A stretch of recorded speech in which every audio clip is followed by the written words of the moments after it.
네, 안녕하세요. 여러분들 반갑습니다. 이번 시간에 여러분들과 함께 YTN 종목 분석해보는 시간 갖도록 하겠습니다. 우선 YTN 관련해가지고 좀 논란이 있죠. YTN 뭐 헐값 매각, 헐값 관련된 소식이 있죠. 근데 요게 기사가 연합뉴스 기사예요. 그래서 뭐 해명하면서 나왔는데 우선은 이제 여러분들 투자를 하실 게 저런 기사도 나오고 여러 가지 정보가 나오잖아요. 우선은 뭐 다른 뭐 재무 분석이라든지 차트 분석은 제가 좀 진행을 해볼게요. 그런데 우선 기사 분석 좀 먼저 해보도록 하겠습니다. 이 기사 내용은 여러분들 많이 보셨을 것 같아요. 근데 이 기사 내용에 대해서 제가 한번 GPT에게 평가를 의뢰해봤어요. GPT는 저 연합뉴스 기사를 어떻게 보고 있는지 한번 들어보실래요? 연합뉴스의 기사를 어떻게 평가하고 있는지 한번 들어보세요. GPT가 어떻게 평가하는지. 이번 YTN 헐값 매각 논란을 다룬 연합뉴스 기사를 분석해보면 표면적으로는 단순한 해명 기사처럼 보이지만 안을 뜯어보면 프레임의 방향성이 꽤 명확합니다. 먼저 이 기사가 취하고 있는 표면 프레임부터 볼까요? 표면 프레임, 핵심 키워드는 헐값 매각, 헐값 매각. 해명, 정당성 이 세 가지입니다. 즉, 사건을 의혹이 아니라 오해였다는 식으로 재구성하는 정상 거래 강조 프레임이죠. 정상 거래 제목 강조 프레임. 자체가 헐값 매각 아니다로 시작하면서 독자가 처음부터 유진그룹의 입장을 중심에 두도록 설계되어 있습니다. 설계되어 있다. 여기서 이미 의혹이 아니라 변명의 영역으로 초점을 옮겨간 겁니다. 변명의 영역으로 초점을 이제 옮겨갔다. 의도성을 봐야 합니다. 의도성 분석. 문장 구조를 보면 유진그룹의 입장이 맨 앞에, 정부 조사 내용이 그 다음, 노조 반론은 맨 마지막에 나옵니다. 유진그룹 즉, 입장이 맨 사건의 앞장이네. 무게중심을 유진그룹의 억울함에 두고 있는 거죠. 사건의 무게중심이 유진그룹의 잠재적 억울함. 성장 가치, 전략적 판단 같은 표현도 들어가는데 이건 기업의 경영 논리를 강조하는 완화형 언어예요. 완화형 언어 썼다. 반대로 불리한 부분, 예를 들어 입찰 구조의 투명성, 정치적 압력 논란 같은 건 다루지 않거나 노조는 이렇게 말했다 정도로 짧게 언급하고 지나갑니다. 결국 이건 기업이 주장하는 합리성을 먼저 설득하는 구조예요. 기업의 주장하는 그럼 이걸 합리성 먼저 대조 프레임으로 설득하는. 바꿔볼 수 있겠죠. 그죠? YTN 대조 프레임. 노조나 언론학자의 시선으로 보면 이렇게 바뀝니다. 유진그룹이 고가에 샀다 해도 그 입찰이 단독이었는지 정치적으로 압박이 있었는지가 더 중요하다. 이번 전수조사는 방송의 공공성과 독립성을 검증하는 과정이다. 합법적 절차라도 정치적 의도가 개입되면 언론 독립성 침해다. 이렇게 놓고 보면 유진그룹의 해명은 가격에만 머물러 있고 노조가 말하는 과정의 투명성이라는 핵심은 여전히 열려 있는 거예요. 그 다음은 공진 구조입니다. 공진구조. 이 기사에서 일어나는 감정적 공진은 정보 공진이 아닙니다. 즉, 지식의 확산이 아니라 정치적 감정의 진정 효과에 가깝습니다. 기사가 논란을 사실 설명으로 포장하면서도 결국 포장. 독자가 느끼는 감정은 유진그룹이 억울할 수도 있겠네 쪽으로 흐르게 만들죠. 흐르게 이건 만든데. 분노를 완화하고 책임을 분산시키는 정당화형 공진입니다. 정당화형 공진. 한마디로 긴장을 해소하는 보도 톤이에요. 마지막으로 진실 근접도, 즉 이 보도가 현실에 얼마나 근접했는가를 수치로 평가하면 투명성 8점, 다양성 4점, 감정적 편향 7점, 총 감정 편향 19점 7점. 정도로 볼 수 있습니다. 감정적 편향 7점. 정보 자체는 명확하게 제시되지만 인용 비율을 보면 유진그룹이 절반 이상을 차지합니다. 절반이 반론은 차지하죠. 20% 수준이고 노조의 시각은 거의 부록처럼 붙어 있죠. 노조의 시각은 그래서 거의 전체적으로 보면 데이터는 정확하지만 구조는 편향된 보도입니다. 구조는 편향된 보도. 결국 이 기사는 헐값 논란의 본질을 설명하기보다 유진그룹이 얼마나 합리적으로 행동했는지를 강조하는 기업 방어형 보도입니다. 기업 방어형 가격 보도. 논리는 정당할 수 있지만 절차의 정당성이라는 문제는 여전히 남아있죠.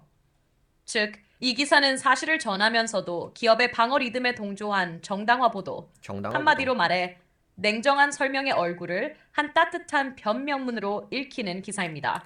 냉정한 설명의 얼굴을 한 따뜻한 변명문으로 읽히는 기사라고 하네요.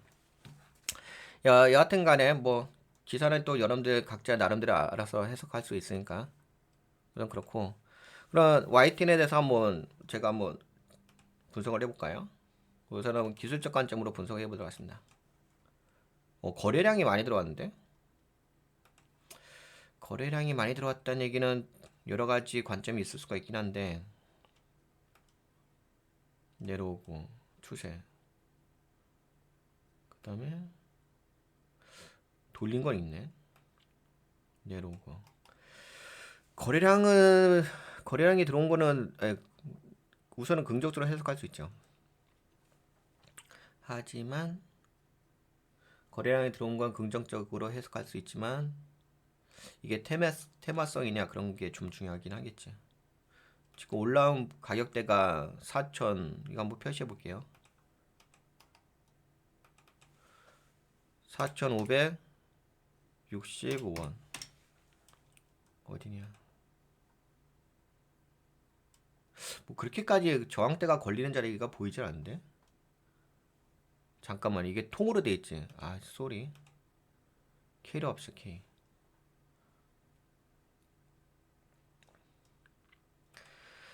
K로 하고 봅시다. 그래도 그 저항대가 그렇게 걸리진 않는데. 여기서 한번 매집봉 만들어놨고 거래량 동반됐고 올라왔고.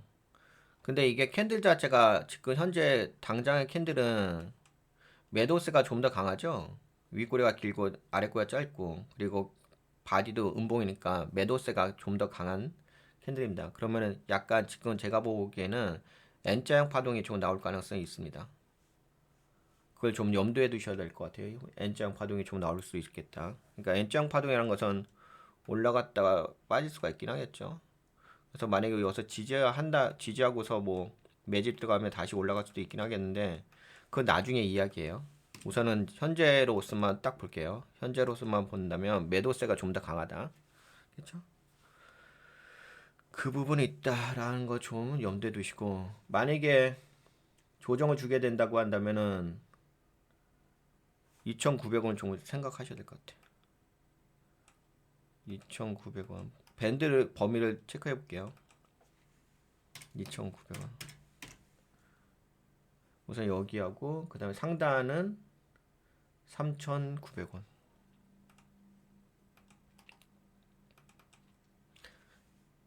4,000 합시다. 4,000원. 야, 4,000원이 여기네. 3,900원.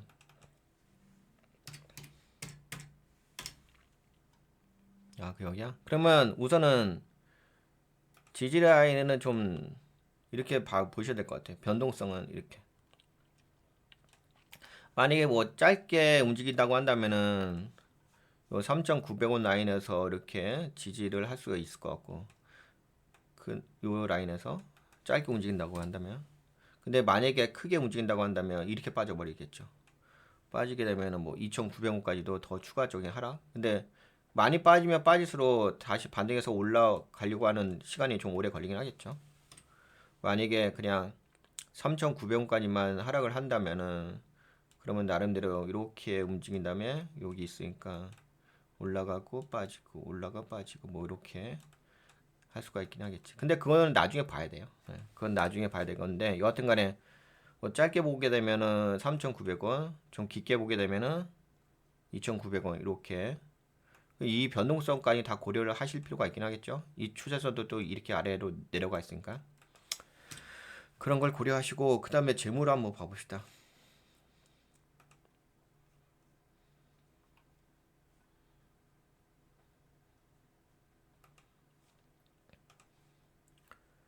재무가 어떻게 있나.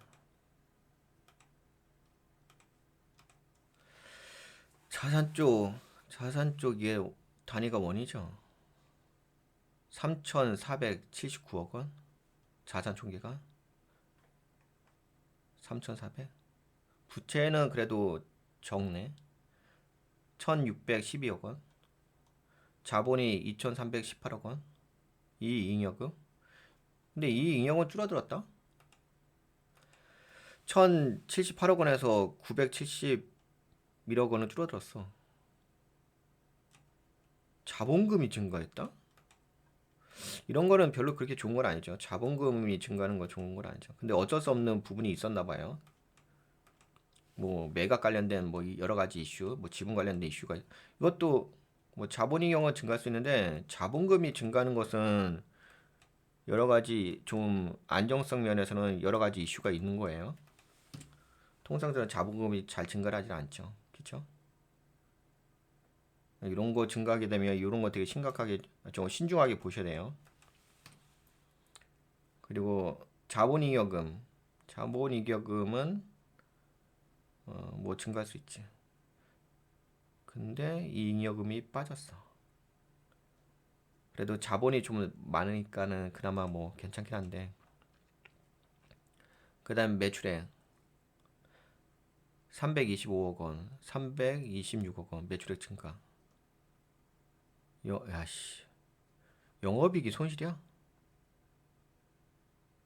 야, 그래도 평상시에, 그치? 평상시에 이 잉여금이 플러스였는데,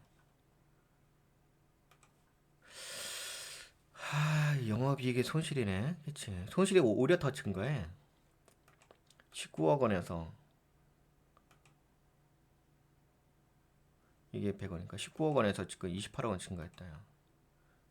매출은 살짝 증가했는데 영업이익이 저 손실이 증가한다는 것은 좋진 않죠. 당기순이익의 손실도 증가한다. 이것도 안 좋네. 그치? 우선은 뭐 안 좋아. 그리고 영업활동연금도 안 좋다.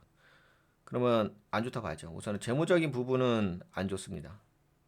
우선 재무상태표는 그나마 어느 정도 버틸 수 있는데 버티는 게 중요한 게 아니라 뭔가 좀 약간 꺼림직한 게 있어요. 특히 이런 거 증가하는 거는 별로 좋지 않습니다. 자본금 같은 거 증가하는 거는. 증가한다든지 변동되는 건 좋지 않습니다. 좋지 않다기보다는 그런 부분은 좀 심각하게 좀 보셔야 돼요. 뭔가 더 파고 들어가셔야 돼요. 파고 들어가셔서 뭐 그 이 자본금 변동이 어떤 요인인지 파악을 하셔야 됩니다. 근데 무엇보다도 뭐 이게 안 좋잖아요. 우선 매출을 떠나서 영업이익의 손실이 더 증가했잖아, 그치? 그리고 당기순이익도 증가했고, 그쵸? 거기다 영업활동 현금도 손실이고, 뭐 이래저래 지금 뭐 재무 상태는 좋다고 평가할 수는 없을 것 같습니다. 그렇다고 한다면 투자 전략을 가져가실 적에 좀 방어적인 투자 전략을 가져가시는 게 맞긴 하겠죠. 조심스럽게 이런 것들은 좀 테마성으로 접근하시면 위험할 것 같고 좀 방어적으로 좀 나중에 여러 가지 이슈가 좀 해결될 때쯤 돼서 그때 뭐 신중하게 좀 고려를 하셔야 될 것 같아요. 네, 그러면 여기까지 좀 그러니까 결론은 그거예요. 결론은 YT는 좀 지금 신중하게 접근하실 필요가 있다. 매우 세밀하게. 네, 그러면 여기까지 진행할까요? 이번 방송. 네, 어떻게 좀 도움이 되셨나요? 네, 도움이 되셨다고 생각되신 분들은 네, 가시기 전에 좋아요, 구독 버튼 한번 눌러주시고요. 네, 여러분 수고하셨습니다. 안녕. 건강하시고요.